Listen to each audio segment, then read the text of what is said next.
Perkenalkan nama saya aslinya Anggi Weda ya. Nah, sudah merantau tuh dari SMP karena orang tua saya berantakan. Tapi alhamdulillah happy saya dapat warisan. Betul. Tidak bapak cerai yang penting dapat uang. Enggak cerai, cuma bapak saya meninggal gitu. Nama bapak saya itu aslinya Markuan. Sumpah demi Allah. Itu teman saya nggak percaya. Satu jalur tuh. Iya tuh. Nama bapak saya Markuan. Tapi di umur 35 dia meninggal. Itu menandakan bahwa dia nggak kuat gitu. Dan penyakitnya itu kanker otak gitu. Penyakit yang di mana? Kayaknya orang ibu bujang tuh kena penyakit, hah kanker otak gitu. Kalau kayak jatuh dari pohon gitu ya kan. Atau kena dodos gitu kan. Yang spesifik lah yang ribu bujang banget gitu. Ini kanker otak cuy, stadium 3. Waktu itu aku SMP kelas 2. Jadi ronsennya habis maghrib itu ibu saya ngasih ronsennya kan. Terus dia pas sholat maghrib, terus habis itu dikasih ke saya. Ini katanya. Di ronsennya itu di map warna biru. Pas saya buka, saya nangis karena saya nggak tahu itu apa. Beneran, karena cuman hitam aja, hitam putih gitu. Terus ada kayak kecil gitu seginilah di otak belakangnya gitu. Nangis karena nggak tahu, bukan karena itu apa nih. Ini bapak kamu kena kanker otak. Dan waktu itu mungkin masih polos ya, nggak kerasa kayak aduh bentar lagi ini penyakit yang susah disembuhkan. Enggak, kayak oh ya udah. Karena track record dia buruk gitu di hidup saya. Iya. Masih ingat saya 2004 lah mungkin ya, saya masih TK itu dia selingkuh gitu sama orang unit 4 namanya. Beneran? Orang unit 4 kalau jalannya lupa namanya Erna. Saya masih ingat, saya diajak ke ibu saya ke rumah dia gitu, mengklarifikasi. Dan hebatnya ibu saya itu nggak marah-marah ke selingkuhan ini, tapi dikasih bener kan, ini suami orang gitu ya, jadinya jangan didekatin gitu. Dan alhamdulillahnya selingkuhan ini nurut gitu kan ya, jadinya alhamdulillah. Setelah itu berhasil kan, mungkin bisa dibilang tobat, tapi dia pindah ke maksiat lain yaitu mabuk. Mabuknya kenceng gitu. Dan itu pun mabuknya cuma tua sama bir gitu. Dan maksud saya gini loh, bro, yang udah di sana gitu kan. Oke lah, masa nggak ada kelasnya anggur gitu kan. Pokoknya dangdutan tuh hobi banget. Pokoknya anak muda banget yang nggak siap nikah kayak dia nih.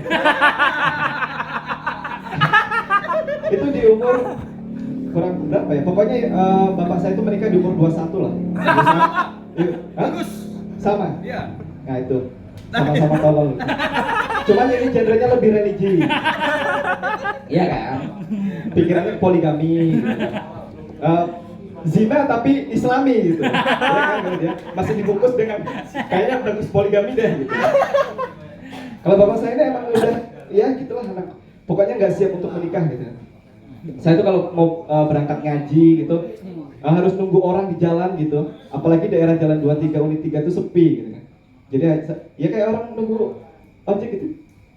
Bang, habis nanti kalau ada orang penumpang gitu, mau kemana dek? Mau ngaji pak, simpang. Baru. Bapak saya nggak peduli itu. Bapaknya habis pulang beres, main, pulangnya malam gitu aja terus sampai meninggal. Enggak. Tapi setelah 2015 itu dia kena kanker otak, jadi kayak apa ya? Kayak sarafnya tuh kayak linglung tuh, orang linglung gitu kan. Dan akhirnya dia nggak kerja, dan pada akhirnya dia bisa dibilang tobat lah, sholatnya rajin gitu ya. Dan sampai hebatnya di situ gitu loh. Kok bisa gitu ya? Orang yang lama-lama bermaksiat tuh tobat gitu. Heran saya gitu. Itu 2015 dia terkena sakit itu bisa dibilang tobat sampai di 2016 pas tahun baru dia bakar ayam ya bukan sama tetangga gitulah. Nggak tahu udah sholat isya belum itu. Pokoknya dia bakar ayam itu kan, terus paginya itu kumat dan keadaan hebat, tapi dia nggak kayak tolong itu nggak, diem aja gitu. Sampai akhirnya dibawa ke rumah sakit paling viral di Simpang Somel, Tria. Nah di Tria itu nggak bisa ditolong lagi, akhirnya ke Hanafi. Nah di Hanafi itu masuk ke ICU. Nah sempat aku masuk ke ICU, dan itu kan dibawa mobil kan, aku naik motor tuh sampai ke ICU, aku masuk ICU. Itu pikiranku bukan wah bapakku kritis, enggak. wah dingin kali di sini. Di ICU tuh dingin banget. Ada yang pernah ke ICU belum? Pernah. Pernah kan? Dingin. Dan bawa obat, aku nggak kuat. Jadinya ya udah, padahal kan emang kuat ya. Tapi aku nggak kuat. Akhirnya aku nunggu di depan pintu. Di depan pintu dekat ICU itu. Jam 1 dikabarkan, habis zuhur itu dikabarkan bapak nggak ada. Itu aku nggak percaya. Kok bisa gitu? Dia nggak ada itu nggak. Kok aku jadi yatim ya gitu? Padahal track record aku SD, aku sering ngecekin temanku yang yatim gitu. Dan masih sepupuku gitu.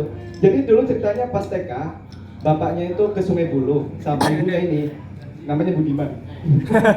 Nah, Disebut semua. Lek Budiman ini naik motor sama istrinya, kecelakaan dan akhirnya meninggal. Aku sering ngecekin ini, namanya Agus kan, masih sepupuku. Ku cekin dia kan, oh nggak punya ibu. Akhirnya plot twistnya, kuburan ibu dia jajar sama kuburan ayahnya. Itulah, hidup tuh sering nggak ketebak gitu kan. Dan pada akhirnya di bulan 2 meninggal ayah saya, di bulan 6 saya berangkat ke Jawa gitu kan, pesantren. Sebenarnya sih bukan mau belajar agama ya, lebih ke Jawa enak gak sih gitu. Beneran. Dan akhirnya karena salah satu cara saya lolos dari kehidupan keluarga saya dengan pesantren. Dengan pesantren.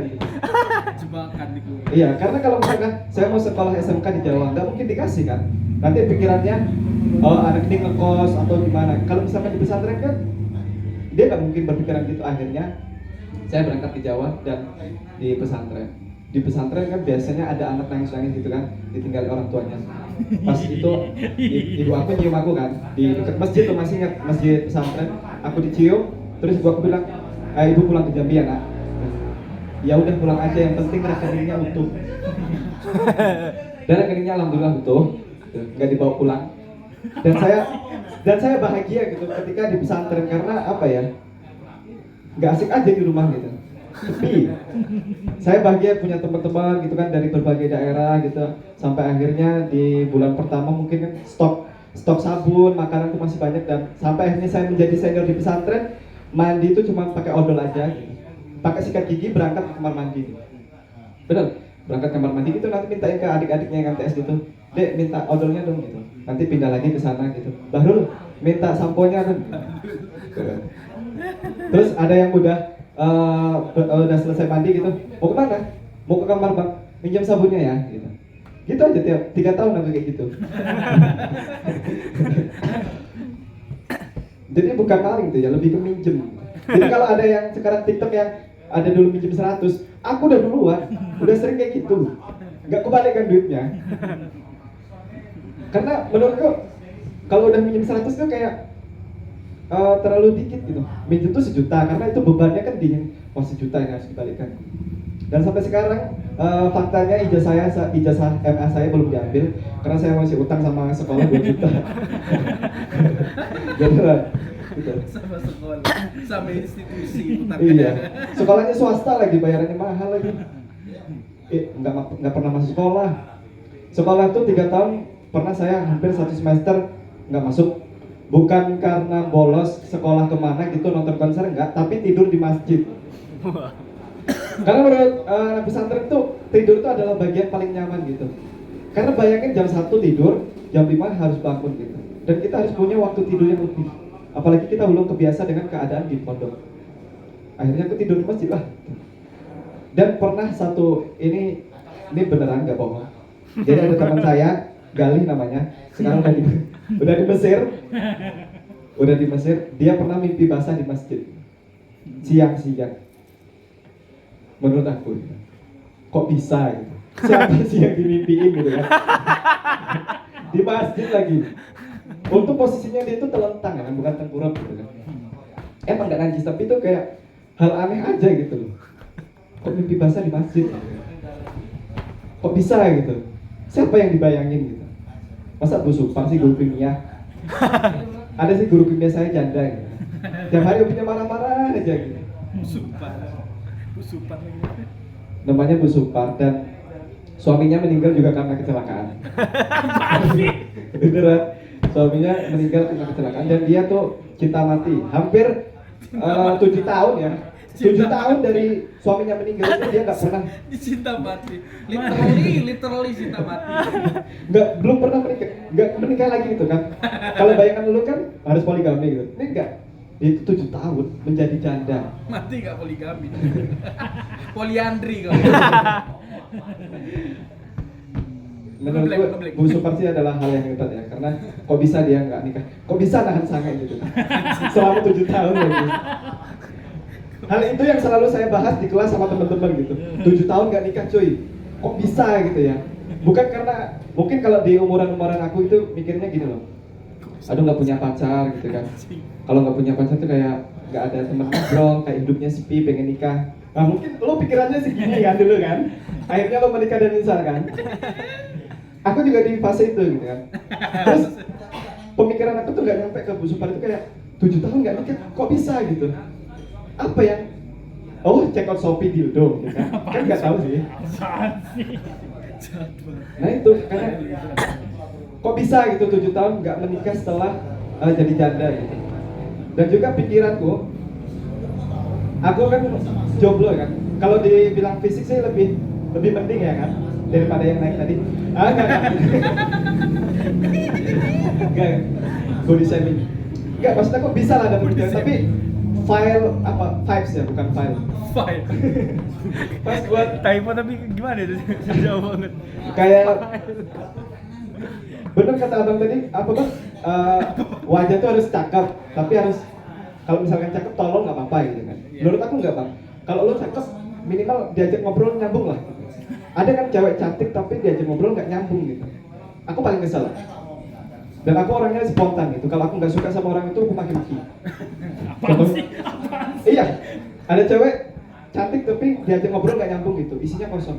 Aku maki-maki. Apalagi sekarang di YouTube contohnya ada Ketes, Dior gitu kan, ada si Eca gitu kan orang-orang. Anjing kita nggak tahu Siapa? nama-nama yang kau sebutin itu kami nggak tahu.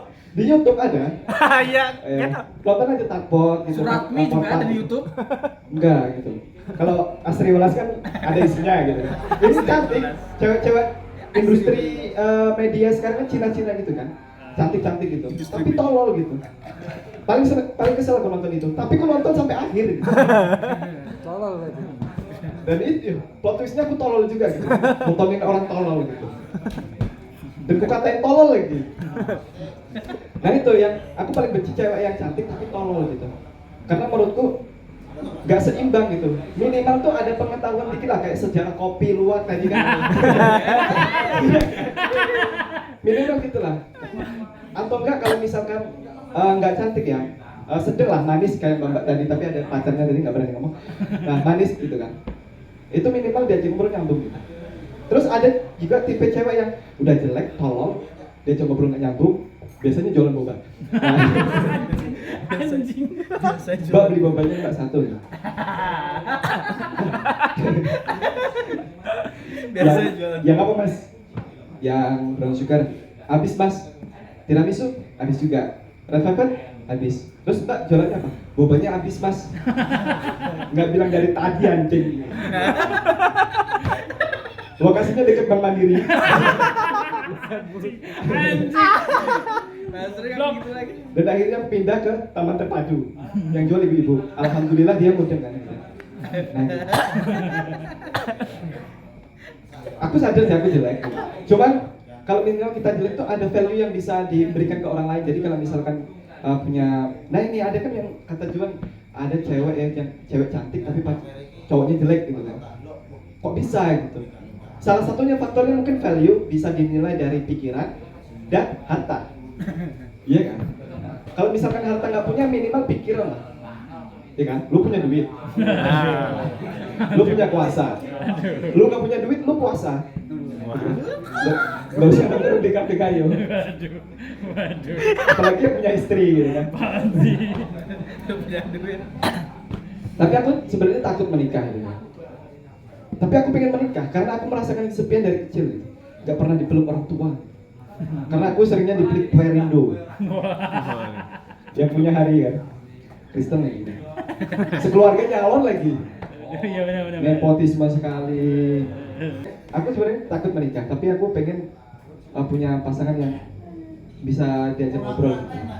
Karena aku game enggak, terus kayak merasakan kesepian feeling lonely tadi. Makanya aku lampiasan ke gitar. Karena aku nggak berani sih bebas. Takutnya tuh HIV, AIDS, gagal ginjal, empedu, diabetes. Takut aku. Makanya aku nggak berani main ke terminal. Karena pasti di sana banyak Habib Syekh. Iya kan? Karena aku sebenarnya tuh pengen menikah gitu kan.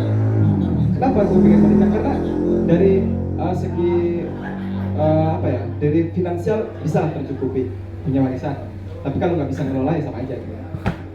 Ada lagi. Tapi cewek nggak ada yang mau. Mungkin pergaulanku yang kurang di Indonesia. Tapi apa ya?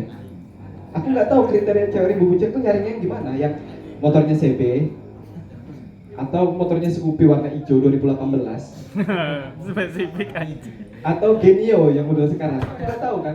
Mungkin cewek Rimbo Bunceng menilai kriteria cowok tuh sekarang dari motor aku nggak tahu juga kan? Genio.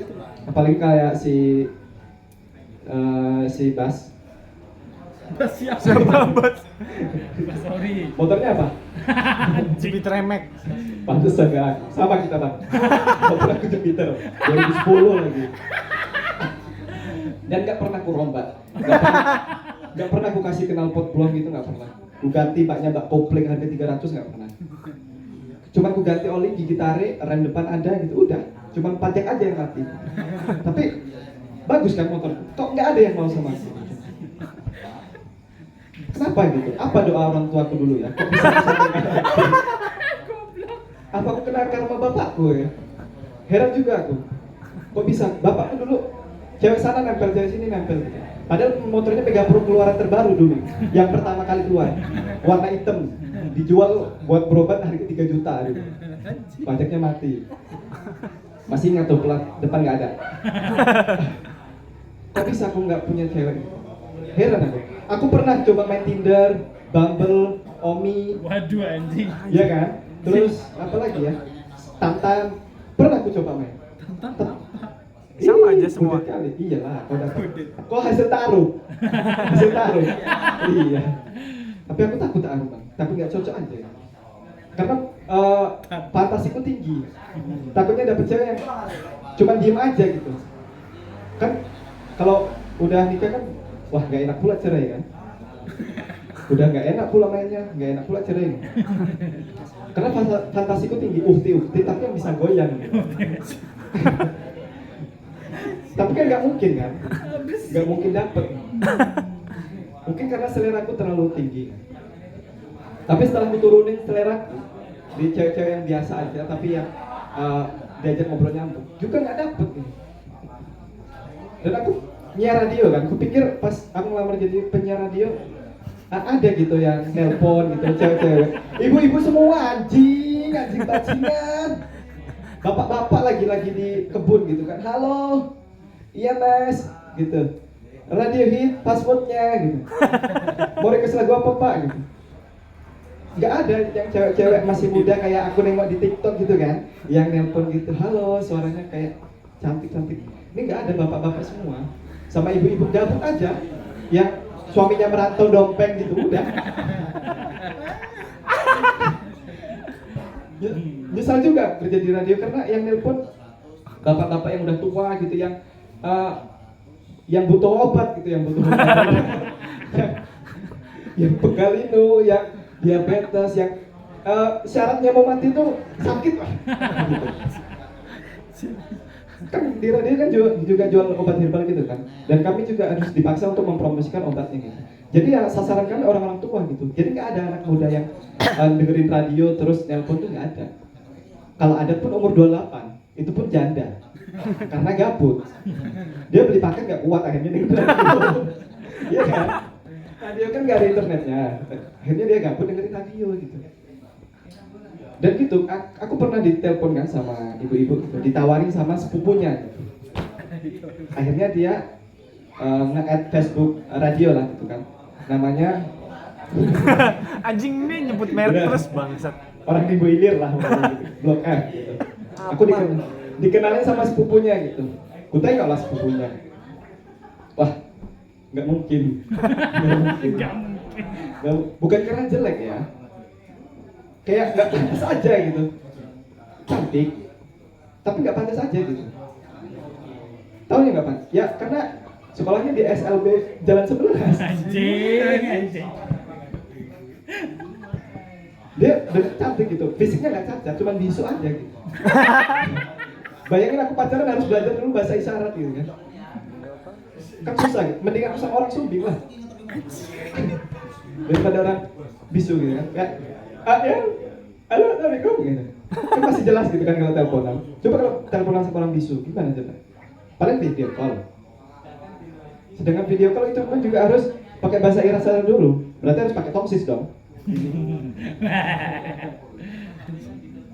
Kan mending enggak gitu kan.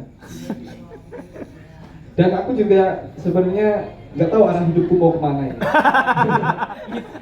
Itu poin besarnya. Poin utamanya adalah Setelah aku merantau dari Jawa dan aku pulang ke Rimbun Hujan dan aku nggak punya teman dan aku jadi penyiar radio, nggak ada tujuan hidupku kayak aku kayaknya harus nikah, nggak ada.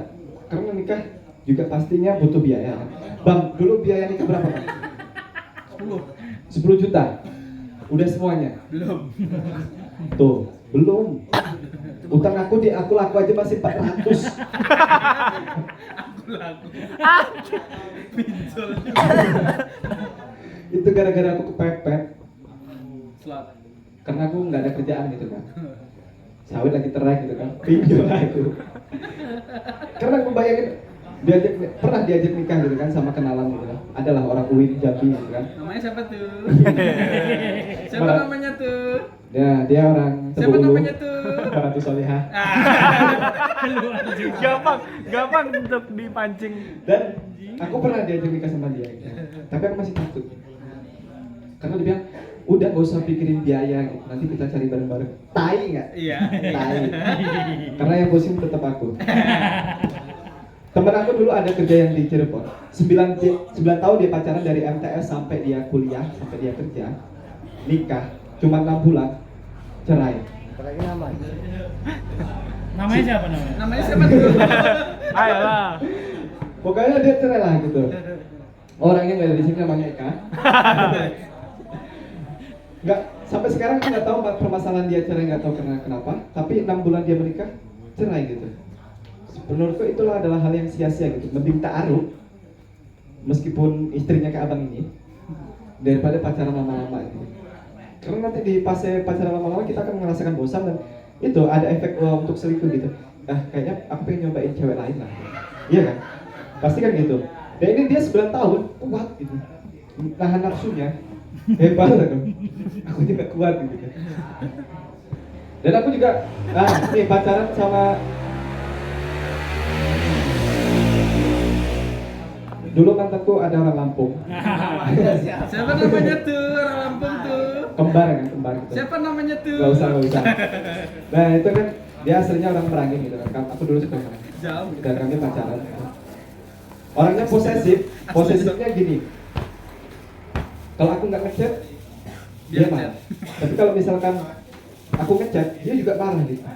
Aku lagi sibuk, oke nggak aku chat. Setelah aku nggak chat seharian, dia nyari aku. Kupikir anjing juga cewek ini ya. Gitu. Iya kan? Kenapa semua dia anjing? Kenapa harus dia yang merasa selalu di atas gitu, pengen diratuin gitu? Aku juga butuh kabar gitu. Harusnya lu yang ngabarin duluan gitu. Gantian lah, masa kau terus? Aku terus gitu kan. Nah,